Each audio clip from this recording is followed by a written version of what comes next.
송도 여기 세정학원에서 수리논술 담당하고 있는 수리논술 가르치고 있는 김형모라고 합니다. 예, 그래서 오늘 어떤 것들을 지금 PPT 내용은 그 자료에 다 있습니다. 그래서 이렇게 병행해서 보시면 되고요. 아니면 보시고 나중에 이제 보시면 될 것 같아요. 오늘 어떤 것들을 좀 할 거냐면 논술 2027학년도 논술 전형에 대해서 좀 말씀을 드릴 거고, 그 다음에 어떤 학생들이 좀 합격했는지 그 말씀드리고, 그 다음에 제가 수업적으로 어떻게 대비를 시켜줄 수 있는지 그렇게 말씀드리고, 마지막에 이제 상담하고 그렇게 이제 마무리하도록 하겠습니다. 근데 순서가 원래 그 논술 전형에 대해서 먼저 말씀을 드리려고 했는데 약간 좀 바꿀게요. 그래서 사례부터 먼저 말씀을 드리는 게 조금 자연스럽게 될 것 같아서, 그래서 먼저 이제 어떤 학생들이 합격했는지 먼저 좀 보여드릴게요. 그러면 조금 임팩트가 더 오실 것 같아요. 일단 제가 이번 연도 합격생들 문자 온 거 좀 캡처해서 보여드리고요. 이 친구들은 작년 합격생들은 아닌데 여태까지 합격생들 중에서 조금 이제 특이사항이나 아니면 좀 기억이 남는 학생들 좀 사례를 모아놨거든요.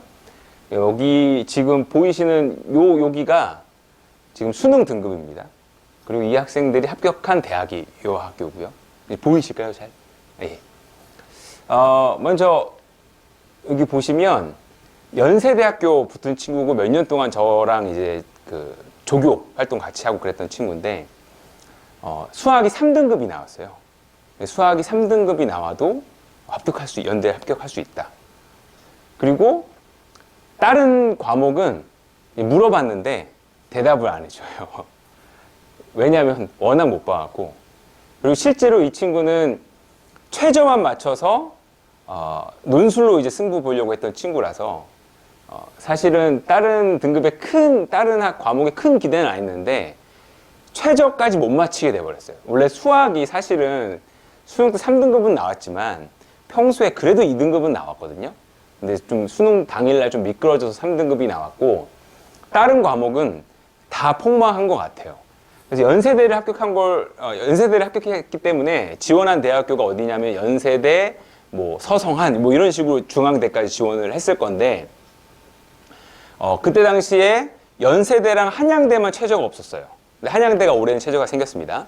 근데 연세대랑 한양대가 최저가 없었고, 서강대, 성균관대, 중앙대 여기는 다 최저가 있었어요.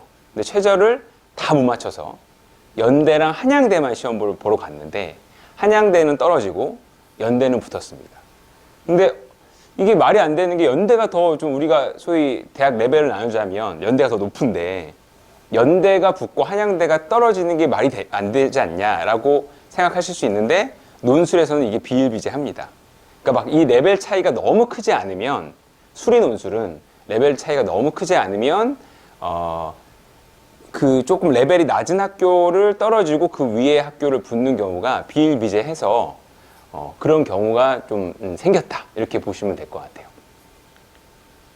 연세대. 그 다음에 이 친구는 작년에 합격한 친구예요. 이 반대인 학생이에요. 이 친구는 경희대 화학과도 붙었고 그 다음에 홍익대도 붙었습니다. 근데 경희대 같은 경우에는 화학과가 자연과학 계열이라서 보통 많은 대학들이 자연과학 계열이 공대보다 낮아요, 합격 컷이. 근데 여기는 자연과학 계열을 본캠, 서울캠에 두고 있어서 몇 안 되는 자연과학 계열이 더 높은 대학이 경희대학교입니다. 그래서 좀 나름 경쟁률이 높은 학교를 붙었는데, 이 친구는 이제 정반대죠. 다른 거를 많이 못했죠. 다른 거를 못하고 수학만 좀 잘 나오는 케이스. 수학만 잘 나와서, 이 친구가 같은 케이스겠네요. 수학이 잘 나오고 나머지는 거의 뭐 다 준비를 안 해서 사실상 수학이랑 영어로만 최저를 마친 케이스입니다. 경희대가 2합 5거든요, 최저가. 그래서 요 수학 1, 영어 3으로 해서 4등급으로 최저를 맞췄고, 대신에 수학은 이제 원래 좀 잘하는 학생이었어요. 그래서 이렇게 이제 대비를 해서 준비를 해서 붙은 학생이고, 또 한 학생은 이전에 여기 보이시죠? 여기는 지금 크게 안 나오게 해놔서 이 친구는 이제 건국대 전기전자를 합격했어요. 건국대 전기전자가 공학 계열에서는 조금 높은 학교인데 좀 합격을 한 거죠. 근데 이 친구는 작년에 여기서 수업을 저랑 같이 했고 합격한 친구인데 수학이 미적 선택이었는데 4등급이 나왔어요. 4등급이 나왔는데 건국대를 합격했습니다. 말이 안 되지 않나요? 다른 등급 한번 볼게요. 다른 등급 국어가 5등급인지 6등급인지 정확히 기억이 안 나요. 얘기를 안 해줘갖고. 영어도 3등급, 탐구가 2, 4 이렇게 나왔어요. 최저도 사실상 이렇게 맞췄어요. 이렇게. 근데 경희대도 이 친구가 썼거든요. 근데 경희대도 시험을 잘 봤다 그랬어요. 그래서 합격을 기대했는데 경희대가 탐구 과목을 최저로 쓰려면 2과목 평균이 들어가요. 근데 탐구를 하나를 망쳐버려갖고 이게 평균이 이제 안 되는 거죠. 그래서 이 친구는 원래는 수학이랑 영어로 맞힐 생각이었는데 수학이 생각보다 너무 낮게 나온 거예요. 그래서 경희대는 시정 안 돼서 시험은 잘 봤는데 아쉽게 떨어졌고 건국대는 한 예비 거의 앞번호였는데 마지막에 합격했다고 문자가 왔던 친구입니다. 그래서 대박이죠. 그래서 어머니께서 연락 오셔갖고 진짜 감사하다고 되게 기쁨에 찬 목소리를 전화를 해주셨는데 그래서 여기 지금 잘 다니고 있고요. 그리고 이 친구도 보시면 이 친구는 이제 다른 학원에서 수업했던 건데 작년에 합격한 친구예요. 이 친구는 홍익대 합격을 했는데 등급을 보시면 절대 갈 수 없는 등급입니다. 그리고 수학도 4등급 나왔습니다. 4등급이 나왔어요. 그리고 더더군다나 이 친구는 확통선택이었습니다. 확통선택의 4등급이면 지금 말 다 한 거거든요, 사실은. 근데 홍익대 합격을 했어요. 근데 요 두 친구랑 이 친구는 좀 다른 케이스입니다. 이 친구는 반대로 수학만 잘했어요. 그래서 수학만 잘해서 어차피 다 내신은 이미 이제 들어갈 수 있는 조건이 아니기 때문에 이제 논술 준비한 거고 수학만 잘해서 논술 위주로 준비해서 최저만 딱 수학 영어 맞춰서 경희대 홍익대 합격한 친구예요. 근데 여기가 이제 연대 3등급 건국대 홍익대 4등급 이렇게 나오니까 수학을 와 못해도 대학에 합격을 하네? 이렇게 이제 오해하실 수가 있어요. 절대 그렇지는 않습니다. 이 친구들을 제가 다 수업을 했으니까 수학 실력을 알 거 아니에요. 제가 평소에 항상 이 친구들한테 얘기했던 게 너네 수학 제법 한다. 합격할 수 있을 것 같아를 거의 막바지에 그렇게 얘기를 했거든요. 근데 수능 등급이 이렇게 나와요. 비단 수능 등급뿐만 아니고 이 친구는 여기서 이제 수업을 했었는데 내신도 이게 수학이 3등급 이상을 나오지 못하는 거예요. 3등급을 벗어나지 못해요. 그래서 하도 이상해서 야, 너는 수학을 내가 봤을 때 잘하는 것 같은데 논술 문제 꽤 잘 풀어요. 근데 어떻게 내신이나 수능 모의고사 등급만 받아오면 이렇게 나오냐. 그래서 하루는 중간고사인가 기말고사 본 거를 가지고 시험지 그대로 갖고 오라고. 너가 푼 시험지. 그래서 제가 그걸 보면서 분석을 같이 해봤어요.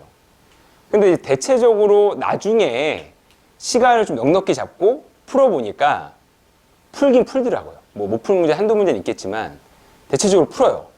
근데 이제 시험장에만 가면 얘네는 이제 시험을 못 보는 거예요. 이게 다 그런 케이스예요. 이 친구도 마찬가지고 이 두 친구도 마찬가지고. 그러니까 수학을 못하는 게 아니고 수능과 내신에 좀 특화되어 있는 수학을 좀 못하는 거죠. 어떤 느낌인지 아시겠어요? 그래서 얘네들을 이제 잘 보니까 특징이 좀 있었던 게 성격이 일단 다 느긋해요. 성격이 느긋하고 또 하나는 뭐냐면 수능이나 이 내신의 수학에 대한 연습량이 좀 적어요. 그러니까 수능이나 내신은 수학적 역량도 중요하지만 이게 문제량이 많다 보니까 계속적으로 연습을 반복적으로 해줘야 이제 고득점이 나오는데 그거를 조금 많이 안 하더라고요, 보니까. 근데 논술은 좀 제일 뭐 극단적인 학교를 얘기하면 한양대 같은 경우에는 문제 6문제 나옵니다. 그리고 시험 시간이 100분이에요. 그러니까 한 문제당 거의 한 20분씩 쓸 수 있는 거예요. 그러니까 수능이나 이런 데는 한 문제 푸는데 좀 쉬운 문제는 막 5분 안으로 다 끊어줘야 되거든요. 근데 논술은 뭐 그렇게 되게 쉬운 문제는 없어도 한 20분씩 이렇게 좀 많이 생각하면서 풀 수 있는 문제들. 그런 걸로 구성이 되어 있다 보니까 한양대는 그냥 소문항으로 6문항입니다. 예. 그리고 경희대도 소문항으로 따져도 한 7문항? 뭐 이 정도 되니까 현저히 문항수가 적습니다. 그러니까 난이도는, 전체적인 난이도는 높은데, 근데 제일 어려운 문항으로 따져보잖아요? 수능 제일 어려운 문항, 그 다음에 논술 제일 어려운 문항으로 따져보면, 물론 연대나 이런 데 진짜 어려운 데는 좀 압도적으로 좀 어려울 수는 있겠지만, 대체적으로 수능 제일 어려운 문항이 제일 어려워요. 더 어려워요. 근데 이제 전체적으로는 좀 어렵죠, 논술이. 그러니까 어려운 문항, 좀 난이도가 있는 문항들 위주로 양수를 줄였기 때문에 거기에 조금 더 잘하는 학생들이 논술에 조금 합격률이 높아집니다. 또 하나 특이한 점은 이 친구를 좀 예를 들면 되게 특이한 친구인데 맨 처음에는 확통 선택이 아니었어요. 잠깐 딴 길로 셀게요. 갑자기 생각이 나서 제가 이제 설명회 3월 달에 하는 거니까 사실은 1, 2월 달에 설명을 한번 싹 돌았거든요. 근데 이게 지금 요번에 설명회를 또 한 번 하게 된 계기가 된 이유이기도 한데 설명을 딱 돌아보니까 올해 특징이 확통 런 하는 친구들이 되게 많아졌습니다. 확통 런 하는 친구. 그러니까 보통 뭐 학교 담임 선생님이든 학원 선생님이든 상담을 하잖아요. 그러면 이제 약간 이제 뭐 중위권 이하, 좀 상위권을 노려보지 못한 학생들이라고 한다면, 수학이 좀 잘 안 나올 것 같다고 한다면 처음부터 미적분 말고 확통해 라고 하는 게 되게 많아졌어요. 근데 미적분을 안 한 상태에서 확통만 하게 되면은 수련논술 준비를 못 합니다. 그래서 이번에 설명회 하면서 확통 선택자인데 와갖고 저 진짜 하고 싶은데 안 되겠냐고, 미적분 해봤냐, 간단한 이제 지식들을 물어봤어요. 근데 잘 몰라요. 못한다. 단호하게 얘기했거든요. 근데 올해 그런 학생들이 굉장히 많아졌어요. 그래서 그런 학생들은 그러면 선택지가 뭐가 있냐? 일단 인문논술. 근데 저는 인문논술, 인문계열은 가기 싫어요 라고 한다면 그 다음에 약술형밖에 없어요. 약술형이라고 하면 이제 수도권 위주의 학교니까 수련논술을 좀 하기가 힘듭니다. 그래서 모르긴 몰라도 준비한 학생들이 올해는 현저히 적을 겁니다. 그러면 경쟁률도 작년에 비해서 줄겠냐? 제가 이건 장담하는데 드라마틱하게 줄진 않을 거예요. 왜냐하면 나중에 다 지원을 합니다. 어디선가 다 있다가 지원은 다 합니다. 근데 실제로 잘 대비해서 준비해서 지원한 친구들, 실제 경쟁률이라고 하죠. 그거는 많이 줄 거예요, 올해는. 그래서 그런 부분 때문에 좀 이제 수리논술을 처음부터 하려고 한 인원수가 진짜 많이 줄었어요. 그래서 오늘 다시 이제 설명을 한 계기가 된 건데, 이 친구가 특이한 게 처음에 미적분을 했어요. 작년에. 근데 하다가 한 미분까지 했나? 못하겠다고 포기하고 기하로 갑니다. 기하 한 2차 곡선 정도까지 했나? 못하겠다고 이제 확통으로 다시 돌아섭니다. 그래서 확통으로 하는데 이제 시간이 짧다 보니까 제가 느끼기에 뭐 이 정도까지는 아닌 것 같은데 한 3등급은 그래도 나와야 되지 않나 생각이 들었는데 너무 오버하고 4등급이 나왔거든요. 연습을 많이 못한 거죠. 그래서 진짜 수능을 망친 거죠. 근데 특이한 게 과목별로 보게 되면은 잘하지 못하는 거죠. 근데 여기 조금, 여기 조금, 여기 조금 한 상태예요.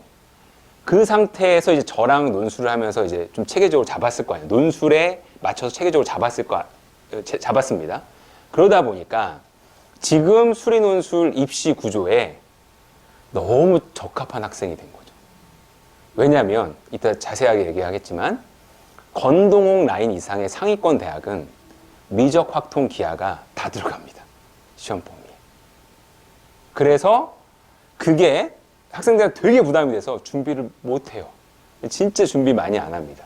나중에 근데 지원은 다 합니다.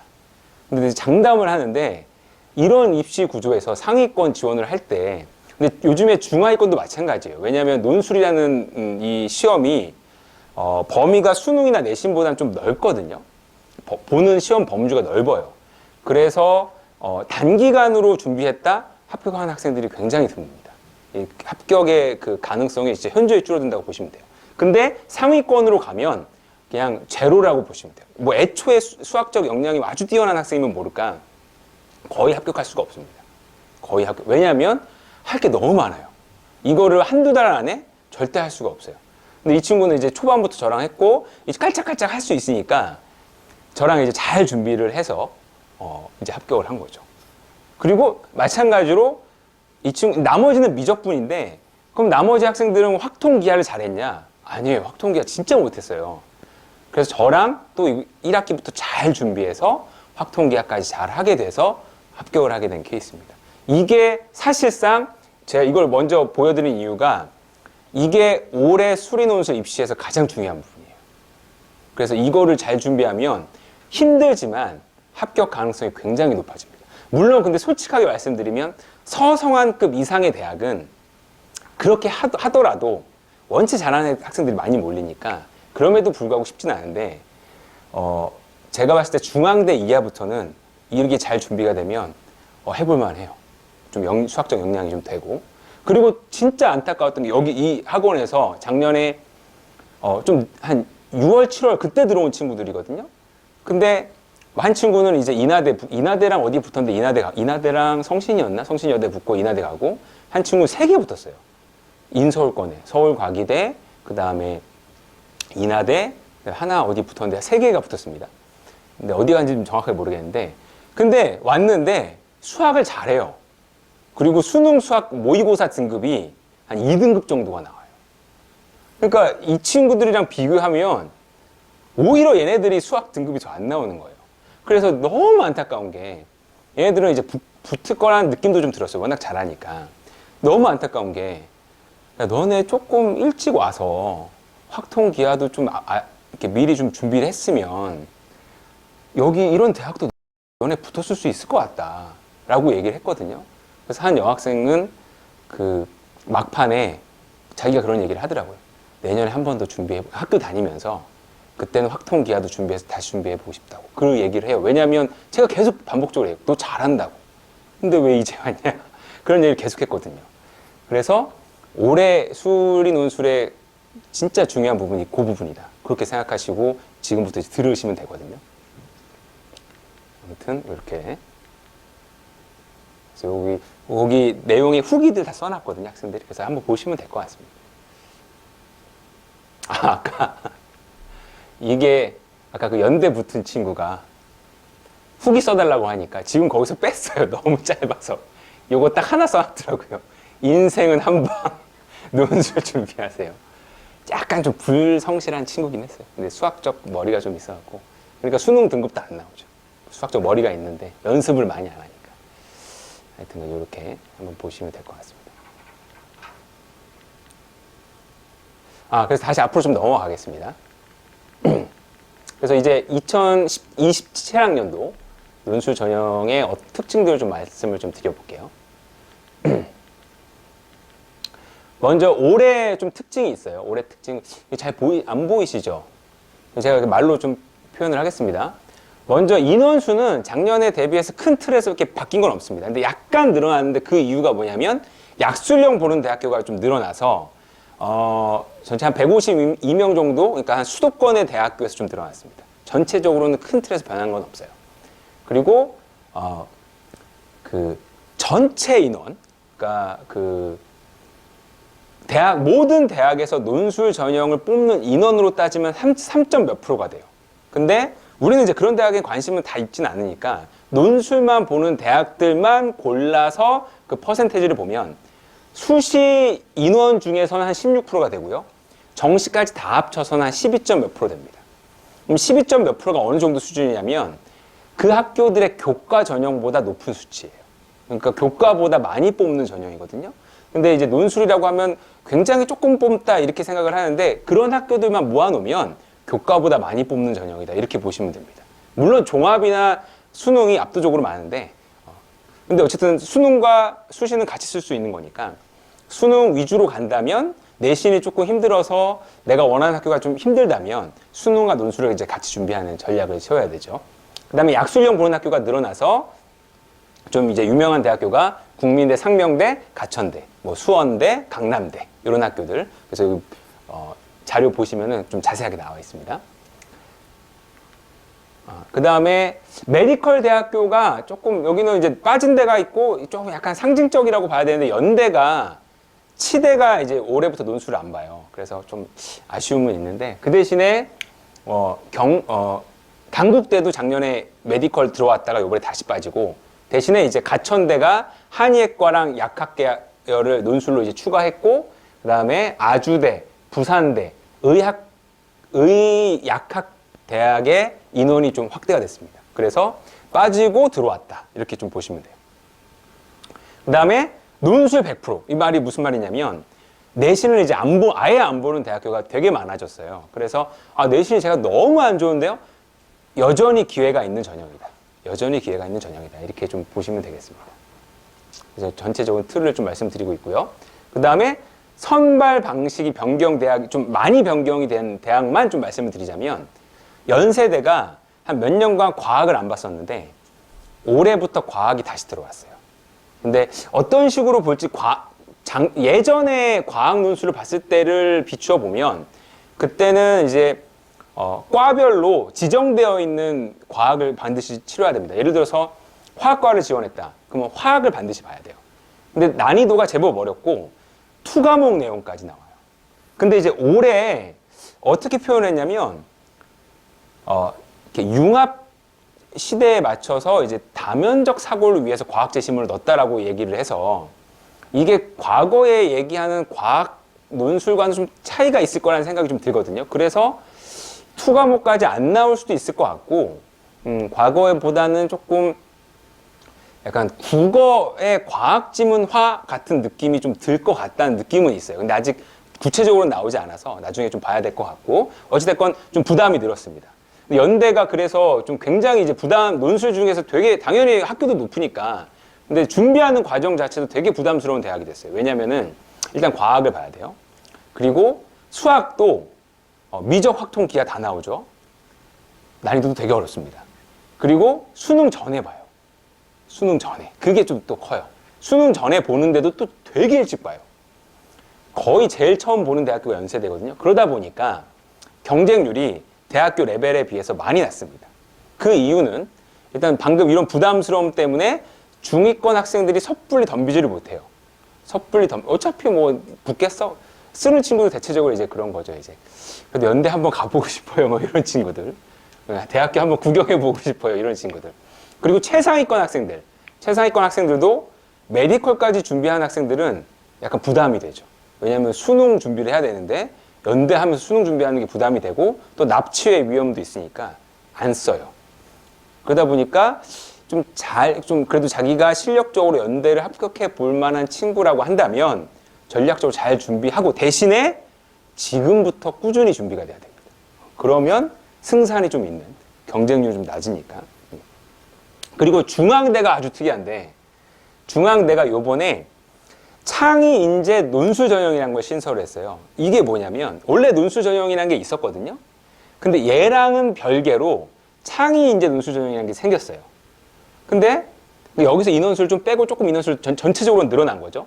근데 우리가 수시 지원을 할 때 교과랑 논술, 심지어는 종합, 한 대학교에 교과 전형, 종합 전형, 논술 전형을 다 지원할 수가 있어요. 왜냐하면 전형이 다르기 때문에. 근데 한 대학의 논술 전형을 뭐 이과, 무슨 컴퓨터 공학, 그다음에 물리학과 이렇게 두 군데 쓸 수는 없어요.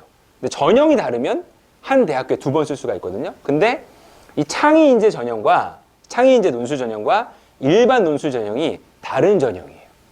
그러니까 중앙대를 논술로 2번 쓸 수가 있게 돼요. 근데 이 창의 인재 논술 전형은 고3, 현재 고3만 응시할 수 있습니다. 그러니까 재수생이 응시가 안 돼요. 그러니까 고3 입장에서는 중앙대가 좀 기회죠. 2번을 쓸 수 있고, 한 번은 재수생이 빠져버리니까 좀 잘 해보면, 좀 준비 잘 하면은 경쟁률을 많이 낮출 수 있고, 또 그런 것도 있어요. 이거는 뭐 이제 꼭 그런 건 아닌데, 우리가 이제 흔히 과학고 영재고 학생들도 논술 전형을 쓰는 학생들이 있거든요. 그러니까 원래 대체적으로 종합 전형으로 써서 가는데, 과학고나 영재고 학생들도 이제 학교에서 뭐랄까 좀 밀리면, 뒤로 밀려나면 이제 학교 이제 수시로 들어가지 않고 이제 정시로 해갖고 이제 들어가는 그런 루트를 밟는데, 제 이제 조교로 했던 친구가 이제 과학고 출신이었는데, 그 친구한테 제가 물어봤어요. 너네 만약에 논술 전형까지 가야 된다면 어느 정도 라인까지 쓰냐라고 물어봤을 때 대체적으로 서성한 라인까지만 쓴다고 하더라고요. 그러니까 중앙대는 조금 현실적으로 경쟁도 괜찮은 거죠. 예, 그래서 물론 근데 그 친구들이 잘하진 않습니다. 왜냐하면 이제 거기서 좀 밀려난 학생들이라서 뭐 논술로 경쟁을 했을 때 일반고 상위권과 경쟁했을 때 막 되게 압도적으로 잘하고 그러진 않아서 참고적으로 말씀을 드립니다. 그래서 아까 방금 말씀드린 대로 인원수가 이렇게 한 12% 정도 된다. 그리고 모집 인원을 제가 여기 표시해놨는데 그 8쪽부터 조금 인원수 쫙 제가 정리해 놓은 거거든요. 올해 거 제가 다 타이핑해서 정리해 놓은 거니까 확인해 보시면 될 것 같습니다. 근데 여기서 좀 특이한 상황, 작년에 제가 경험해 본 바로 특이한 상황만 좀 말씀드리자면 국민대가 논술 전형을 206명 뽑아요. 7%예요, 전체에서. 근데 여기 가까운 인하대가 457명 뽑습니다. 12% 정도 뽑아요. 여기가 압도적으로 많이 뽑죠. 근데 작년에 시험을 동일한 날에 동시간대 봤어요. 그러면 이제 학생들 입장에서 선택을 해야 되잖아요. 그럼 학생들이 어느 학교를 많이 선택했을까요? 어머님들 생각해 어떻게? 국민대를 많이 썼어요. 왜냐하면 인하대는 지역적으로 좀 이쪽에 인천 쪽에 쏠려 있으니까 그런 것도 있고 서울에 있잖아요. 국민대는. 또 하나의 큰 이유가 뭐냐면 인하대는 수리 논술이고 국민대는 약술형 논술이었어요. 근데 범위는 둘 다 미적분입니다. 근데 학생들이 수리 논술이 약간 부담스러워하는 학생들이 있어요. 문제 어려워요. 인하대 문제 쉽지가 않습니다. 예. 그래서 부담스러워하니까 국민대로 쏠리는 거죠. 그래서 제가 근데 이제 마지막 수시 상담을 하잖아요. 그래서 애들한테 너 둘 중에 어디 학교 가고 싶어? 라고 물어보면 저는 상관없어요 라고 하면은 무조건 인하대 추천했습니다. 저는 이제 이게 예상이 됐어요. 최종 경쟁률이 거의 100대 가까이 나왔습니다. 그리고 여기는 한 20, 30대를 나왔어요. 근데 이공계열로 보면은 인하대 괜찮거든요. 여기랑 비교했을 때 오히려 이공계는 여기가 낫다라는 평가도 있어요. 취업도 잘 되고. 근데 그러한 상황에 의해서 국민대로 좀 쏠렸습니다. 그러다 보니까, 그래서 제가 말씀드리는 건 뭐냐면, 약술형이 요즘에 인기가 많아요. 근데 약술형으로 간다고 해서 비슷한 레벨의 학교를 시험을 봤을 때, 뭐 또 유명한 데가 가천대가 있고 상명대가 있잖아요. 비슷한 레벨의 대학교를 시험을 봤을 때 약술형이 꼭 유리한 건 아닙니다. 근데 이런 건 있어요. 제가 미적분을 하나도 몰라요. 그러면 어쩔 수 없는 상황인데 미적을 선택했어요. 그랬을 때 어떤 학교를 지원할 거냐라고 했을 때 약술형을 쓰더라도 수리 논술도 전략적으로 준비하는 것이 오히려 더 유리할 수 있다. 이런 상황 때문에 그거를 좀 말씀드리려고 조금 따로 좀 보여드린 겁니다. 약술형을 많이 뽑거든요. 전체 인원수가 4,956명이니까 굉장히 많이 뽑아요. 근데 대체적으로 이제 아까 말씀드린 대로 국민, 상명, 가천을 제외하고는 이제 저 수도권에 있는 학교들이니까. 아무튼 제가 이제 뭐 잠깐 말씀을 드리자면 수리 논술도 하긴 하지만 이제 그런 학생들이 꽤 많거든요. 수리 논술도 하지만 약술형 같이 준비하는 학생들이 있어요. 몇 개는. 그런 거는 이제 수업 때 이제 같이 시킬 수 있다. 이렇게. 근데 저는 약술형만 할 거예요라고 한다면 약술형 반이 또 있거든요. 뭐 거기 들어가시면 되고 같이 할 거예요라고 한다면 제가 같이 준비를 시켜줄 수 있다. 수능 최저인데 얘는 지금 그 프린트물로 13페이지에 대학별로 제가 또 싹 정리해놨습니다. 그래서 관심 있는 대학교 위주로 보시면 돼요. 몇 가지만 좀 제가 요번에 좀 특이사항을 말씀을 드리자면 숭실대가 작년까지 2합 5였거든요. 두 개 과목 합 5등급이 숭실대가 최저였는데 이게 2합 5가 꽤 높습니다. 2합 5가 되게 충분히 맞힐 거라 생각하는데 생각보다 많이 못 맞춰요. 특히 이제 재학생 같은 경우에 생각보다 많이 못 맞춥니다. 근데 2합 5 레벨의 학교가 어디 있냐면 이화여대, 경희대, 건국대, 동국대 요쪽 라인이 이하 5예요. 근데 숙명여대까지. 근데 숭실대가 작년에 이하 5였다 보니까 고기 대학들과 비교해봤을 때 약간 좀 처져요. 그래서 조금 경쟁률이 좀 그거 했거든요. 근데 올해는 이하 6으로 바꿨습니다. 숭실대가 이하 6으로 바뀐 점. 얘는 뭐 근데 크게 뭐 특이사항은 아니고 홍익대가 작년까지만 해도 3하 8이었어요. 근데 올해 2하 5로 바꿨습니다. 3하 8이 진짜 힘들어요. 3하 8 맞추는 게 진짜 힘든데 2하 5는 그래도 좀 해볼만 하거든요. 그래서 2하 5로 바꿨고 또 특이한 사항은 뭐냐면 홍익대가 수능 전에 시험을 봅니다. 그럼 수능 전에 시험을 보면 어떤 현상이 생기냐면 학생들이 좀 많이 안 써요. 특히 제가 이제 그 대치동에 이제 재수 학원도 출강을 나가는데 거기 학생들 상담하잖아요. 그러면 제가 느끼기에 이 친구는 당연히 홍익대를 써야 된다고 생각하는 학생들은 홍익대를 안 씁니다. 왜냐면 이제 본인 생각에 홍익대를 가면 납치당할 수 있다 생각을 하기 때문에 홍익대를 안 써요. 근데 제가 생각했을 때 홍익대를 쓰면 안 될 것 같은 친구들이 홍익대를 부득부득 써요. 그러면 합격률이 좀 낮아지죠. 근데 재학생은 좀 달라요. 재학생은 이렇게 좀 붙을 만한 데를 쓰려고 하는 게 커서 홍익대를 붙을 친구들이 좀 쓰는 경향이 있거든요. 근데 수능 전에 보잖아요. 근데 작년까지만 3하 8이었고, 그리고 미적 확통 기하가 다 나와요. 경쟁률이 엄청 낮아집니다. 실질 경쟁률, 최저까지 마치고 실질 경쟁률이 10대 1이 안 돼요. 그러니까 합격, 진짜 제가 봤을 때 그래도 조금 괜찮은 학교 중에서, 괜찮다는 표현이 좀 그래서 좀 레벨이 좀 높은 학교 중에서 합격하기 제일 쉬운 학교가 홍익대. 그렇게 보시면 돼요. 전략적으로. 근데 올해 2하보로 낮췄으니까 조금 올라갈 것 같긴 한데 그래도 여전히 조금 낮으니까 미적 확통기하를 또 되게 문제가 어렵지 않거든요. 미적 확통기하가 나오더라도 기본적인 개념 수준에서 내는 경우도 많아서 좀 잘 준비하면 진짜 합격할 수 있는 학교다. 이렇게 생각하시고 보시면 될 것 같습니다. 그래서 최저가 좀 낮아졌으니까 부담이 좀 줄었다. 재학생들한테 부담이 많이 줄었다. 그리고 내신인데요. 내신은 아까 말씀드린 대로 내신은 아예 안 보는 학교들이 되게 많아요. 그리고 이제 90%, 80%, 70% 보는 학교들이 있는데 사실 이게 크게 의미가 없습니다. 이거 보는 방법을, 얘는 어디에 있냐면 11쪽에, 11페이지에 제가 이거를 정리해 놨는데 보는 방법을 제가 알려드릴게요. 근데 이게 아직은 정확하게 나오지 않아서 이게 정확하게 나오려면 5월 달은 돼야 되거든요. 그래서 이건 작년 기준입니다. 작년 기준. 그래서 제가 이제 수업 하게 되면 학생들한테 나중에 제대로 다시 나오면 그때 다 업데이트해서 나눠주는데 작년 기준으로 말씀을 드릴게요. 작년 기준. 어떻게 보는지 말씀을 드리자면 이게 학교마다 점수가 다 달라요. 어떤 학교는 1000점 만점, 어떤 학교는 500점 만점, 어떤 학교는 300점 만점 이렇게 되니까 제가 그걸 다 100점 만점으로 환산을 시킨 거예요. 다 환산을 시키고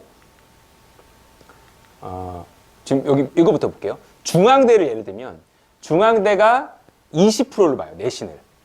그러니까 100점 만점이라고 하면 1등급이 20점 만점 받는 게 당연하겠죠. 근데 여기 보시면 이게 지금 7등급 학생이거든요. 7등급이 19.2점을 줘요. 그러니까 1등급 대비 0.8점이 깎이는 거니까 사실상 거의 안 깎는 거예요. 논술로만 보겠다는 거거든요. 근데 8등급, 9등급은 안 뽑겠다. 뭐 약간 이런 거죠. 아무리 그래도 8등급, 9등급은 안 뽑아. 이렇게 보시면 됩니다. 동국대 같은 경우에는 1등급 20%니까 20점 만점이고 한 6등급이 한 17.4점이 돼요. 여기는 조금 보는 거죠. 여기는.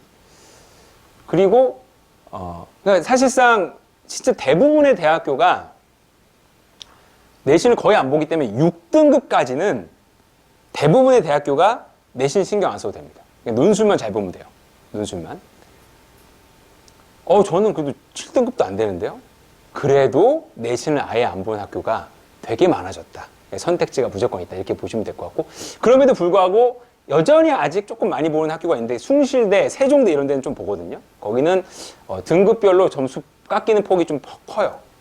그래서 이런 학교만 좀 주의하면, 내신이 안 좋다면 이런 학교만 주의해서 지원을 해주면 되겠다. 그런 거는 이제 제가 뭐 상담하면서 다 얘기해 주니까 뭐 그렇게 걱정을 안 하셔도 될 것 같아요. 그리고 이제 논술 유형인데 거의 모든 학교가 수학만 나옵니다. 거의 모든 학교가. 그런데 이제 과학 나온 학교가 이제 있는데 아까 말씀드린 연대.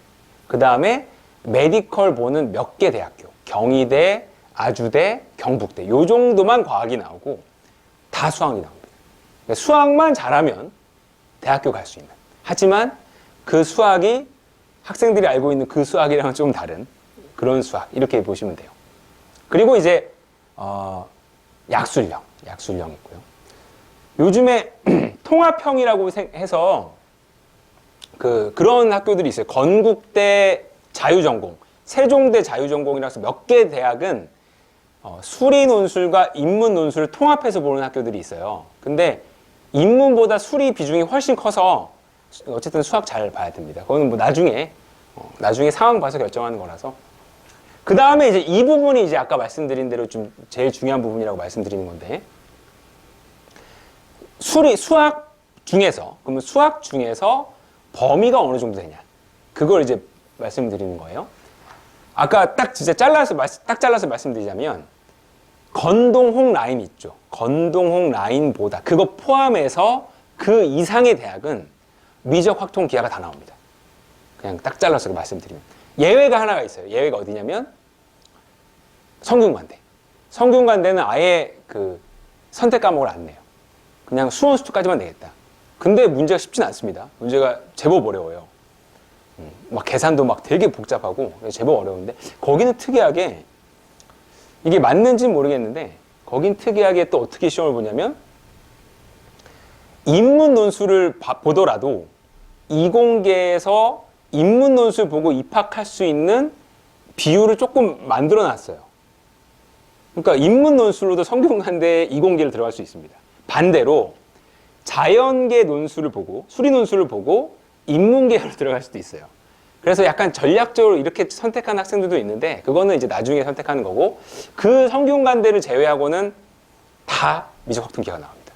그럼 이제 그 밑에 뭐 예를 들어서 뭐 인하대, 서울과기대, 아주대, 뭐 이런 학교, 숙명여대, 이런 학교, 숭실대, 이런 학교들은 미적분까지가 들어갑니다. 미적분까지. 그리고 그 밑에 가천대, 약술형, 대부분 약술형입니다. 약술형 보는 학교들은 이제 수원수투까지만.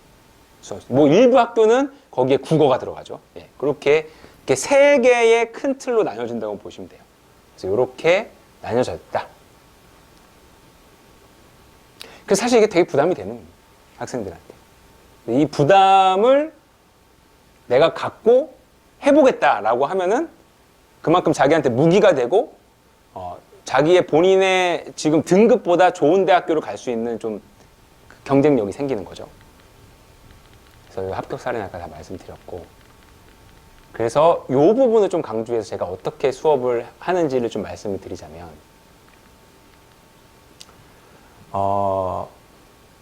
일단 그 수업 어떻게 하는지를 말씀드리기 전에 제 수업 관련해서는 20쪽에부터 나와 있습니다. 일단은 그 수리 논술 수업에서 중요한 부분이 뭐냐면, 워낙 내용이 방대하기 때문에 잘 나올 수 있는, 문제가 나올 수 있는 주제를 정리해 주는 게 되게 중요해요. 그게 가장 중요하다고 제가 보거든요. 그 다음에 이제 답안 작성하는 요령. 근데 답안 작성하는 요령은 뭐 사실은 한 달 정도 이렇게 연습하면 충분히 늘어납니다. 그래서 어떤 게 나올 수 있는지, 어떤 주제들을 공부를 해야 되는지를 잘 정리해 주는 게 굉장히 중요한데, 저는 이제 되게 오랫동안 수리 논술만 전문적으로 수업을 해와서 그런 것들을 잘 정리해 놨고, 교재가 있어요. 자체 교재 퀄리티가 굉장히 좋습니다. 예. 그 주변에 이렇게 논술 선생님들끼리 만나면 교재 보면 진짜 좋다고 다들 하시거든요. 그래서 그런 부분. 그리고 실제로 제가 수업하는 것 중에서 굉장히 비슷하게 시험에도 나옵니다. 뭐 그게 막 되게 많더라고요. 말씀을 못 드리겠고, 가끔씩 나와요. 근데 진짜 운 좋으면 그것 때문에 합격하기도 합니다. 그것 때문에. 작년에도 경희대 한 문제가, 경희대 제가 파이널 수업할 때 썼던 문제가 있거든요. 그게 거의 비슷하게 나왔어요. 근데 그게 왜 그러냐면, 논술을 출제하는 그 출제진들의 그 사고가 좀 비슷해요, 사실은. 저도 대학 출제는 안 하지만 이제 메가스터디에서 나오는 논술 모의고사가 있거든요. 매달 나오는. 거기에 이제 출제 그 위원으로 있는데 출제하는 방식이 아이디어가 되게 비슷비슷합니다. 그래서 그런 것들을 제가 잘 알고 있기 때문에 요거는 좀 잘 나올 수 있는 주제다라고 하는 것들이 실제로 잘 나옵니다. 조금 자랑 한 번만 더 하겠습니다. 여기 이 학생이요. 이 학생, 한양대 미래자동차공학 붙은 학생은 지금 이 학생 좀 몇 년 됐는데 계속 제 조교 올해도 하고 있거든요. 근데 이 친구는 한양대 이제 미자공 붙었는데 이 미자공이 지금은 아닌데 그때만 해도 다이아몬드 학과라고 해서 전액 장학금을 주는 학과였어요. 근데 지금은 아니라고 들었어요. 그래서 합격이 되게 힘들었습니다. 그때 120대 1인가 그랬어요. 경쟁률이. 근데 수학이 2등급 나왔는데 제가 느끼기에 이 친구는 수학적 역량이 되게 뛰어난 학생은 아니었거든요. 그래서 뭐 한양대 붙어왔다고 되게 놀랐어요. 또 되게 높은 학과니까. 근데 이 친구가 시험을 보고 나서 거의 바로 저한테 연락이 와서 파이널 때, 한양대 파이널 할 때 다뤘던 문제가 한 세트니까 세 문항이거든요. 한 세트가. 6문항 중에 세 문항이 거의 똑같이 나왔대요. 그래서 그 세 문항을 거의 그냥 뭐 완벽하게 풀었다는 거예요. 그래서 합격한 친구도 있습니다. 그래서 좀 자랑을 하고, 뭐 모든 학교가 매번 이런 일이 있는 건 아닌데 운이 좋으면 이런 현상도 있다. 이렇게 말씀을 좀 드립니다.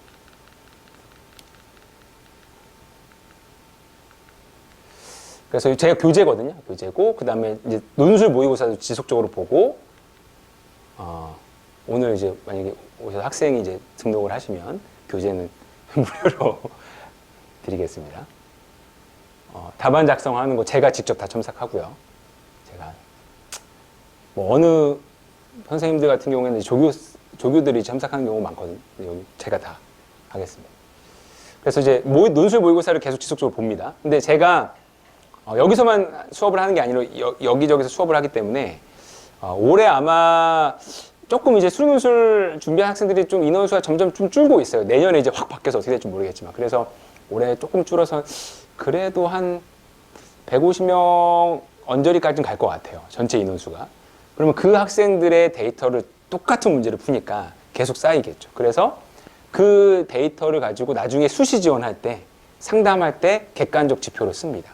학생들이 이렇게 어떤 학생은 자기 실력보다 너무 높은 데 쓰려고 그러고, 어떤 학생은 또 너무 겸손해서 제가 여기 붙겠어요 하는 친구들이 있어요. 그럼 그런 친구들한테는 야, 네 점수 이 정도야 이렇게 보여주면 좀 수긍을 하더라고요.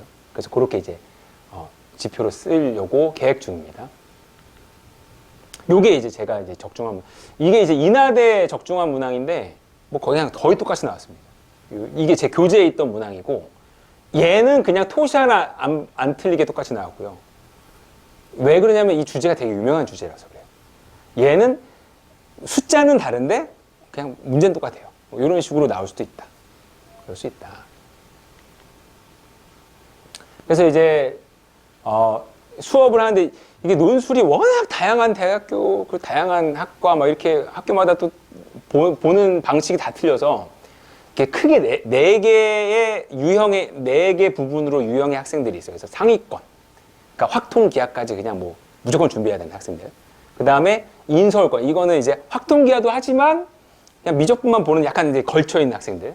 그 다음에 이제 인서울, 그러니까 미적분만 보고 아니면 여기 약술형 하나 추가하는 학생들. 그 다음에 약술형만 준비하는 학생들. 이렇게 되거든요. 근데 여기는 이 학원에서는 제가 약술형을 안 하니까 제가 안 하고, 이제 여기가 한 묶음이라고 보시면 될 것 같아요. 그래서 이제 인원수가 이제 처음에는 사실 많이 없어요, 학생이. 근데 이제 후반기로 갈수록 많아지거든요. 근데 이제 분반이 제가 봤을 때 10명 정도만 돼도 분반을 할 수밖에 없어요. 왜냐면은 이 학생들이 이렇게 섞여지거든요. 그러면 이제 컨트롤이 안 됩니다. 왜냐면 어떤 학생은 확통기하를 보는 학생, 어떤 학생은 확통기하 필요 없는 학생들이 있어요. 그래갖고 그게 다 기준이 될 겁니다. 확통기하를 보는 학교, 그렇지 않은 학교. 이렇게 나눠서 이제 분반이 들어간다. 이렇게 보시면 될 것 같아요. 이렇게. 그래서 그럼 어떻게 이제 준비를 시키냐면 1학기 때 미적 선택자가 대부분이니까 미적 선택자다. 그러면 1학기 때부터 제가 확통기하를 학습 관리를 합니다. 근데 본 진도는 대부분 미적으로 나가요. 미적을 이제 어느 정도 해놨을 거니까. 근데 확통기하를 아예 안 하는 게 아니고 기초 문제로 학습 관리를 다 해요. 그러니까 어떤 식이냐면 이제 교재에 다 있습니다. 교재에 기초 문제, 야, 여기서 여기까지 풀어와. 일단 줘요. 그래서 뭐 제법 잘 풀어요. 뭐 그래도 한 80% 맞네? 그럼 너는 이제 확통기하를 할 수 있는 기초 실력, 이 부분은 네 기초 실력이 된 것 같아. 그러면 패스. 다음 거 풀어. 근데 얘는 전혀 잘 못해요. 그러면 제가 미리 촬영해 놓은 기초 강의 영상이 있어요. 그래서 그 기초 강의 영상을 보고 오라고 해요. 그 다음에 다시 풀어봐. 그래서 좀 됐어. 그럼 또 질문이 있을 거야. 영상만 보면 이제 애들이 잘 모르니까 질문 이제 수업 때 받고 그런 식으로 1학기 때 이제 마무리를 해줘요. 방학 때 확통기하만 조금 몰아서 특강을 좀 할 거예요. 몰아서 특강을 하고 그 다음에 2학기 때 이제 분반이 들어가서 확통기 한 번 더 이제 조금 더 심하게 돌리고 파이널 때 대학별로 또 돌리고 하면은 확통기하를 못한 학생들도 나중에 가면 제법 잘합니다. 그래서 학생들한테 제가 농담 삼아 농담인데 실제로 그래요. 계속 힘들어할 거 아니에요. 확통기하 막 현타도 오거든요. 학생들이 자기 미적 선택인데 확통기하를 막 하고 있으면은 현타가 와요. 제가 학생들한테 항상 얘기하는 게 저 이거 못할 것 같아요. 저랑 확통은 진짜 안 맞아요. 저 이거 확통 이것 때문에 확통 안 하고 미적분 선택했는데 이걸 또 공부해야 된다니요. 이런 얘기 진짜 많이 하거든요. 근데 제가 학생들한테 농담삼아 뭐라고 하냐면 너 나중에 봐라. 이렇게 준비하고 파이널 때 확통기하는 너 맞추는데 미적분에서 틀릴 거야. 왜냐하면 미적분이 어렵게 나오거든요. 그래서 실제로 그래요. 그래서 잘 준비하잖아요. 진짜 합격할 수 있습니다. 확통기하 막 못 풀 정도 아니에요. 풀 수 있어요. 오히려 확통기하에서 어려운 문제가 안 나오거든요. 그러니까 이게 어떤 현상이 생기냐면 학생들이 마지막 그 이제 막 마지막엔 거의 이제 시험 위주로 계속 가죠. 모의고사 보고 이제 채점하고 모의고사 보고 채점하고 첨삭해주고 이거 반복적으로 가니까 이런 걸 해줘요. 제가 그 마지막에 점수 분포 딱 알려주고 평균 얼마, 표준 편차 얼마 이렇게 딱 이제 보여준단 말이에요. 그러면은 대체적으로 여기다 조금 표시를 하자면 정규 분포라고 하죠. 정규 분포. 여기를 따라요. 그러니까 대체적으로 학생들이 다 여기 몰려 있습니다. 만약에 내가 여기 점수 나왔다. 그러면 경쟁률 얘기할 필요 없어요. 그냥 실력이 안 되는 겁니다. 근데 저랑 계속 수업을 했던 친구는 그 정도는 안 돼요. 절대 이런 현상은 생길 수가 없고 대체적으로 다 여기 있습니다. 근데 합격 컷은 한 요 정도 있겠죠. 그러면 여기 있는 학생이 일로 가야 되는 거예요. 근데 이 차이가 애들은 되게 크다고 생각하거든요. 근데 이 차이가 10점 차이가 안 납니다. 10점 차이가 안 나는 정도가 어느 정도냐면 한 문제 차이가 안 나요. 그러니까 여기서 합격 여부가 당락이 좌우되는 게 한 문제 차이가 안 나요. 근데 이 한 문제라는 게 그냥 한 문제일 수도 있지만 이 논술이라는 게 완전 다 맞추는 시험이 아니거든요. 되게 어려워해. 학생들이 되게 어려워합니다. 그래서 다 맞추는 시험이 아닌데 여기서 부분 점수 조금, 여기서 부분 점수 조금 이게 합쳐지면 그 점수가 나오는 거예요. 그래서 그런 연습도 많이 합니다. 이게 너가 마지막에 이제 첨삭이 처음에는 야, 너 이런 식으로 답안 작성하면 안 돼. 기호 이런 거 써야 돼. 이런 거 위주로 가다가 마지막에는 채점 위주로 바뀌어요. 야, 여기서 네가 이렇게 써갖고 점수를 못 깎였어. 네가 이걸 조금 더 썼으면 부분 점수 더 받았을 것 같아. 이런 연습을 자꾸 해서 부분 점수를 최대한 따내는 연습을 해야 돼요. 그래서 여기서 일로 가는 거. 근데 여기서 이제 확통기하가 이제 큰 영향을 줍니다. 왜냐면 확통이 문제가 아까 말씀드린 것처럼 어려운 문제가 아니거든요. 그러니까 얘는 준비하면 풀 수 있는 문제예요. 근데 잘 준비를 안 해요. 그럼 뭐예요? 못 풀어요. 그러니까 얘는 극명하게 갈립니다. 확통은 푸냐 못 푸냐. 10점 차이가 여기서 그냥 확 나는 거예요. 그래서 제가 말씀드리는 게 확통이 제대로 안 돼 있으면 합격이 어려워요. 반면에 잘 돼 있으면 진짜 이렇게 확 올라가는 겁니다. 그래서 되게 중요한 거다. 이렇게 보시면 되고 제가 잘 그래서 준비를 시켜줄 수 있다. 이렇게 말씀을 드릴 수 있을 것 같아요. 그래서 제 이제 말씀드린 대로 연간 커리큘럼이고 몇 가지가 제가 이제 준비한 내용입니다. 혹시 질문 있으실까요? 예. 네. 네네. 예. 예, 그렇죠. 예. 작년 같은 경우에는 모든 학교가 좀 많잖아요. 그래서 모든 학교를 제가 다 하지 못하고, 저 말고 수련 선생님 또 한 분 계시거든요. 그래서 이제 좀 조율을 해서 학교를 늘릴 수는 있는데, 그럼에도 불구하고 못하는 학교는 있습니다. 약술영은 다른 선생님이 계시고요. 작년 같은 경우에는 건국대, 동국대, 경희대가 문제 스타일과 난이도가 비슷해요. 그래서 걔네들을 묶어서 하나 열렸고, 그 다음에 한양대, 중앙대를 거기도 비슷해요. 한양대, 중앙대도 난이도도 비슷하고, 그 다음에 최저도 비슷하고, 그 확통기가 다 나오는 것도 비슷하고, 그래서 여기를 하나 묶었고요. 그 다음에 광운대, 세종대를 또 하나 했는데, 거긴 사실 조금 유형이 달라요. 근데 어쩔 수 없이 거기 인원수가 많이 없어갖고, 어쩔 수 없이 하나 묶었고, 그 다음에 이제 마지막 인하대. 이런 식으로 작년에 했다고 보시면 돼요. 그리고 수능 전에 보는 학교, 연대, 홍익대. 이렇게 했고요. 그리고 이제 뭐 그 외에 수능 전에는, 그런 건 있습니다. 이게 그 수능 끝나자마자 보는 대학들이 있거든요. 뭐 성대, 서강, 거기가 제일 많죠.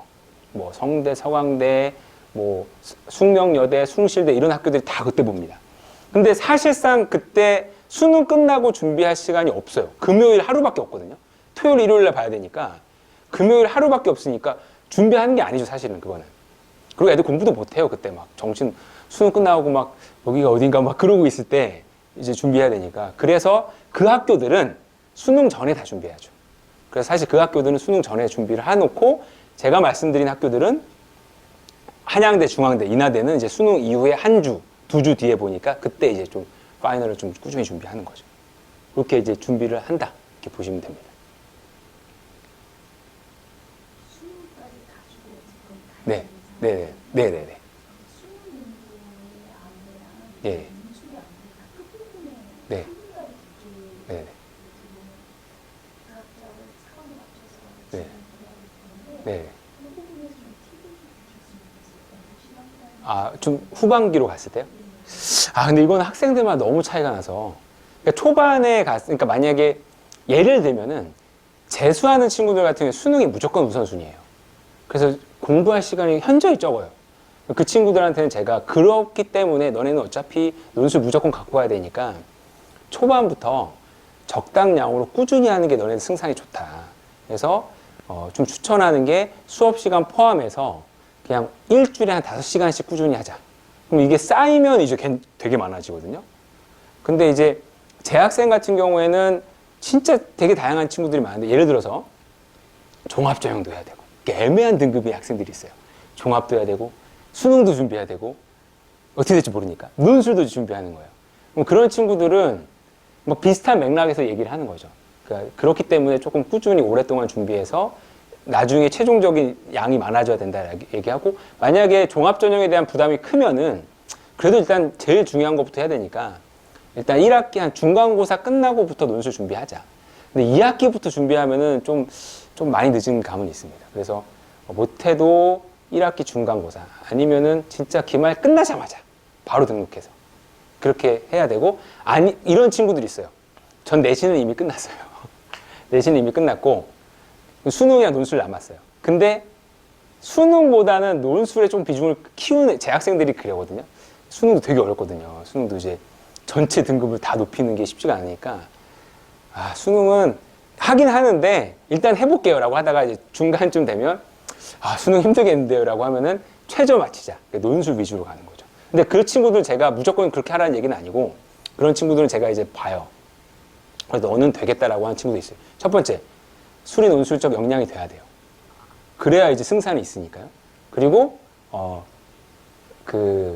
진짜로 이게 수능에 승산이 없을 때, 두 가지가 조금 됐을 때 그런 식으로 이제 하라고 하면은 이제 수리 논술을 준비할 시간이 많잖아요.